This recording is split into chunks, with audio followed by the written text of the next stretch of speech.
Lena and Marcus never believed the stories about the abandoned house at the edge of town, until the night they found themselves trapped in a web of darkness where something alive was crawling under their skin and waiting patiently to claim them.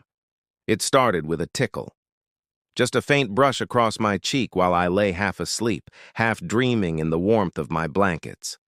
At first, I thought it was just a strand of hair, or maybe a stray thread from the pillowcase. I brushed my hand lazily across my face and tried to sink back into sleep.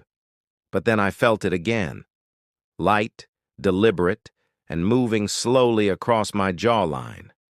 A chill ran through me, pulling me out of the haze of sleep. I sat up quickly, heart thumping, and flicked on the bedside lamp. The yellow light filled the room, revealing nothing but the soft folds of the blanket and the faint impression of my head on the pillow. Yet, out of the corner of my eye, I caught a tiny movement, a small shape scurrying across the sheet before vanishing under the pillow. I froze. Every muscle in my body tightened. I hesitated, staring at the pillow for a long time before slowly lifting it, but there was nothing beneath it. Just the cool, smooth surface of the mattress. I laughed quietly, though the sound felt shaky and thin in the still air. It had to be my imagination. Maybe I was just overtired. I turned off the light and lay back down, pulling the blanket to my chin. Still, I couldn't shake the feeling that something small and alive had touched me. I kept my eyes open until sleep finally dragged me under.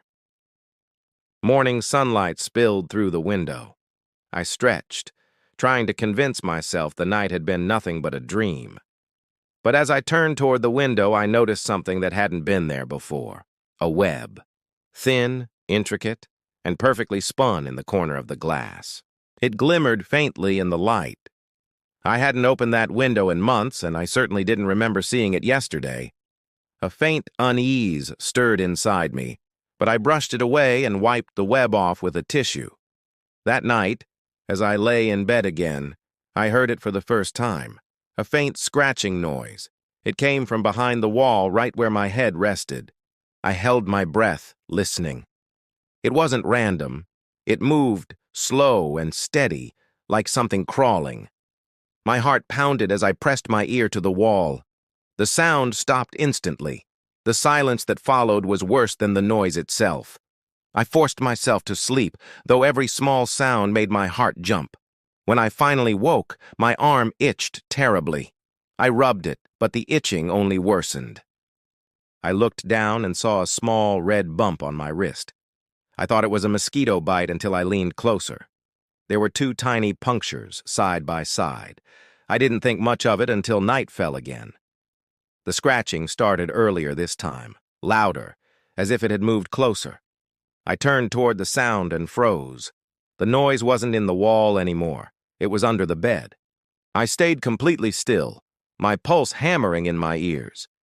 The sound was unmistakable now, a slow, dragging movement, like something with weight shifting across the floorboards beneath me. I wanted to convince myself it was a mouse, or maybe just the house settling, but deep down I knew it wasn't.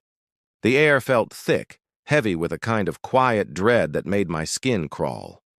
I sat up slowly, staring at the shadowed space below the bed. The dim light from the hallway stretched just far enough to reveal the edge of the floor, a dark slit of nothingness beneath the frame. I reached for my phone, the light trembling in my hand as I pointed it down. For a split second, I saw them. 2 small, glossy reflections like marbles catching the light. They stared back at me. Then they vanished, pulling back into the dark. My stomach twisted violently as I scrambled to my feet, stepping away from the bed. The noise stopped again. The silence that followed was worse than any sound. After a few long minutes, I forced myself to crouch and lift the blanket. Nothing. Just the empty wooden floor. I leaned further, shining the light along the edges, and that's when I saw it, a hole. It was small, no larger than a coin, hidden near one of the floorboards, perfectly round, like it had been chewed or carved out. The darkness inside it felt endless, swallowing the light completely. I couldn't see the bottom. I moved the bed away from the wall, my heart pounding so loud I could hear it echoing in my ears. The hole was definitely new. I'd cleaned the room just days ago, and it hadn't been there. I tried to shrug it off as some kind of structural thing, maybe termites or rats, anything but what my imagination was whispering.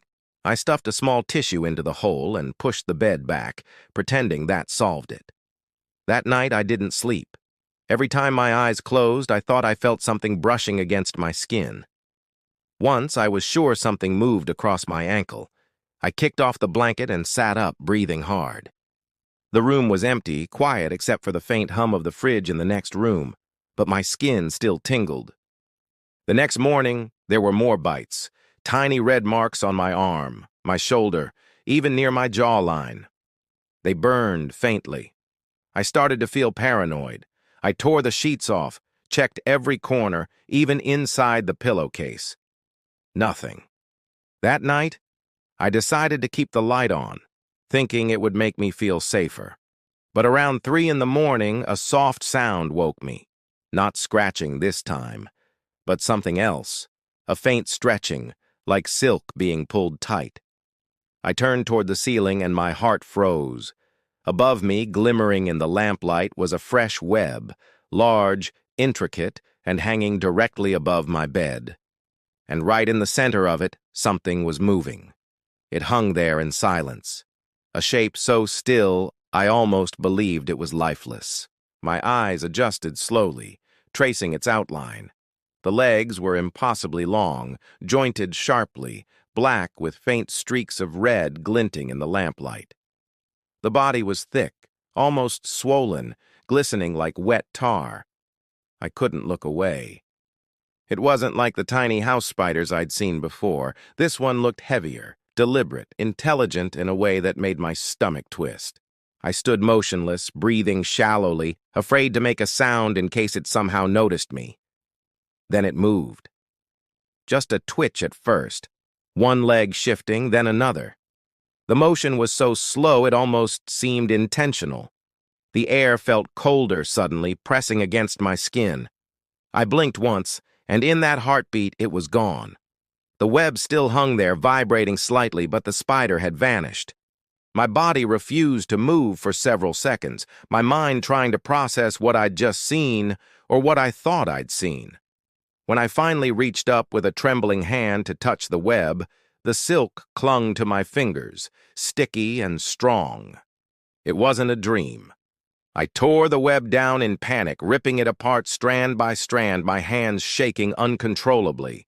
The threads stuck to my skin like glue, stretching and snapping with faint, whispery sounds that made me feel sick. When it was finally gone, I collapsed onto the bed, panting, staring at the empty ceiling. I told myself that was it, that I'd scared it away. But deep down, I didn't believe that. Sleep didn't come easily.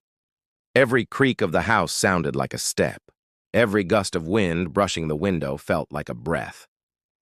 Around 3 a.m., I must have drifted off because the next thing I felt was a soft tickle against my ear. I shot up instantly, heart pounding. The lamp's light flickered as I turned it on, and that's when I saw it again. A thin strand of silk hanging from my hair, drifting upward toward the ceiling. My gaze followed it, and there it was. The spider was back, directly above me. Closer this time. I could see the fine hairs on its legs, the faint pulse in its bloated abdomen. It swayed slowly on the thread, moving down inch by inch, almost soundlessly. I couldn't move. I couldn't even breathe. Every instinct screamed at me to run, but my body refused to listen. When it was only a few feet away, I finally lunged sideways, knocking over the lamp.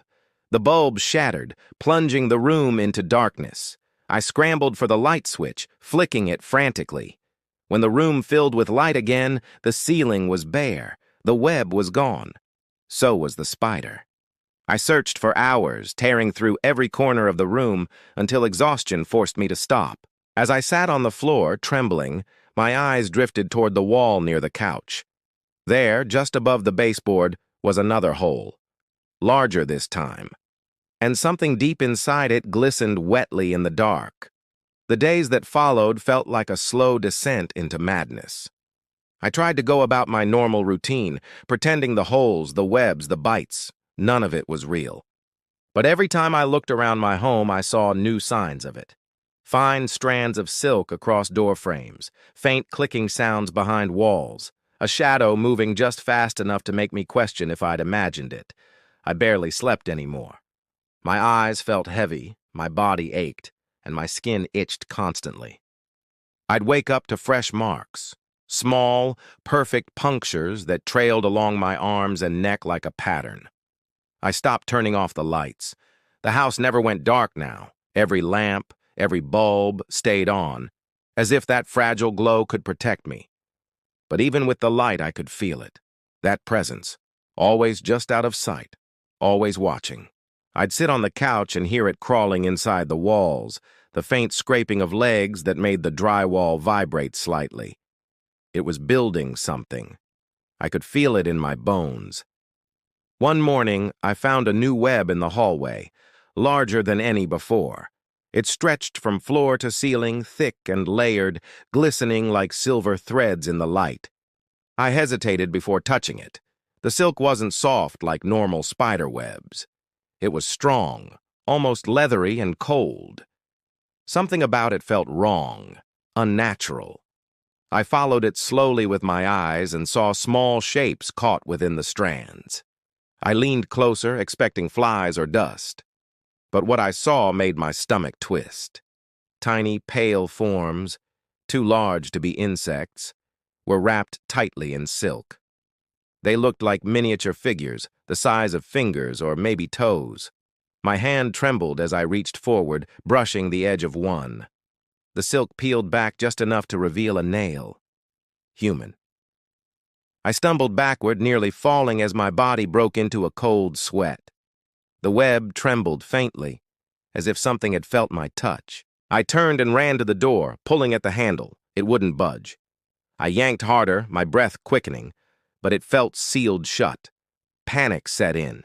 I ran to the windows. They were covered in fine layers of silk, too, almost invisible until the light hit them. Every exit was blocked. I tried calling someone, but my phone was dead, though I'd charged it the night before.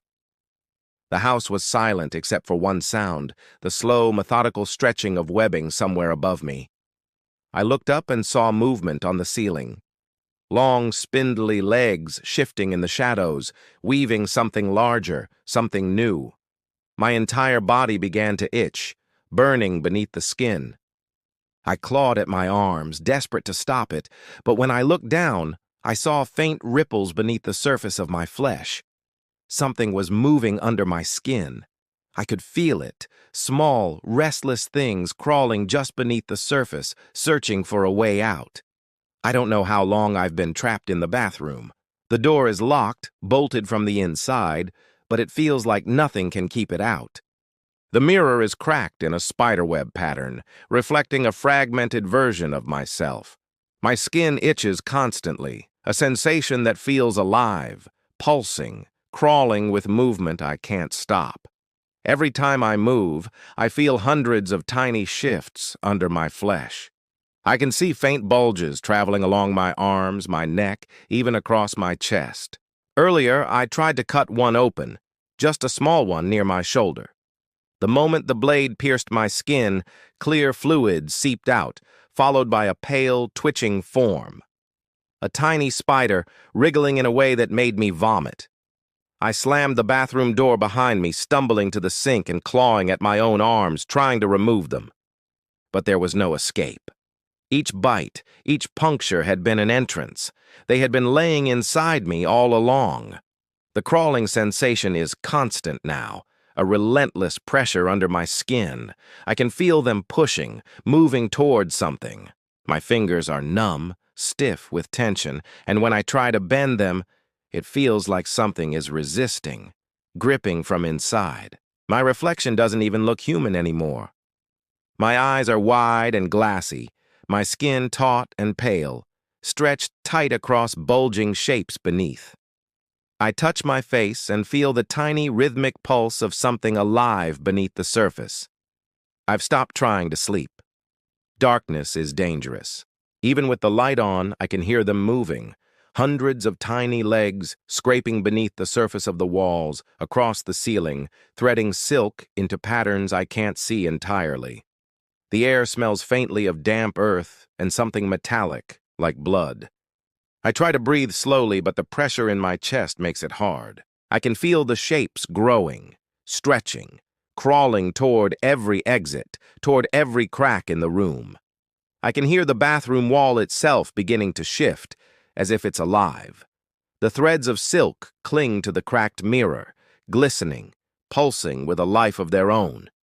I press my back against the wall, shaking, listening. There's a faint sound, like hundreds of whispers, soft and rhythmic, echoing inside the plaster. They are nesting now. Somewhere in the walls, in the ceiling, they are building a home, and I am a part of it. I don't know if I'm human anymore. I can feel them pressing outward, trying to break free. The crawling has intensified, synchronized, a wave of movement surging through my body. Every second, more of me disappears beneath their invasion. The last thing I saw was the mirror, reflecting my own distorted form.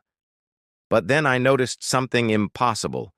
8 eyes, black and glinting, staring back at me from the cracks in the glass. They weren't mine. They belonged to something else, something patient, something that had been waiting. And as I watched, frozen in terror, I realized I was no longer the one watching. I was the one being watched. And I don't know if I'll ever stop.